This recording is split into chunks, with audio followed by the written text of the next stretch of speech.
Jacques Derrida, from The Gift of Death. On what condition is responsibility possible?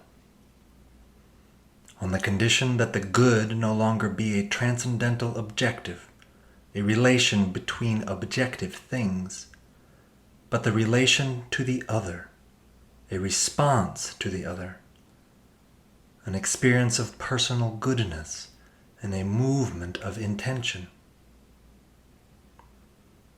On what condition does goodness exist beyond all calculation? On the condition that goodness forget itself, that the movement be a movement of the gift that renounces itself, hence a movement of infinite love. Only infinite love can renounce itself, and in order to become finite, become incarnated in order to love the other as a finite other. This gift of infinite love comes from someone and is addressed to someone. Responsibility demands irreplaceable singularity. Yet only death, or rather the apprehension of death, can give this irreplaceability. And it is only on the basis of it that one can speak of a responsible subject, of the soul as conscience of self, of myself, etc. We have thus deduced the possibility of a mortal's accession to responsibility through the experience of his irreplaceability, that which an approaching death or the approach of death gives him. But the mortal thus deduced is someone whose very responsibility requires that he concern himself not only with an objective good, but with a gift of infinite love, a goodness that is forgetful of itself.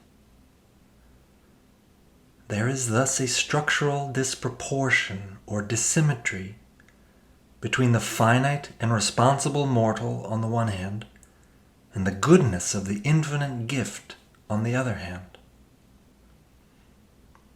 One can conceive of this disproportion without assigning to it a revealed cause, or without tracing it back to the event of original sin. But it inevitably transforms the experience of responsibility into one of guilt. I have never been and never will be up to the level of this infinite goodness, nor up to the immensity of the gift, the frameless immensity that must in general define or indefine a gift as such. This guilt is originary, like original sin. Before any fault is determined, I am guilty inasmuch as I am responsible. What gives me my singularity, namely death and finitude, is what makes me unequal to the infinite goodness of the gift that is also the first appeal to responsibility. Guilt is inherent in responsibility because responsibility is always unequal to itself.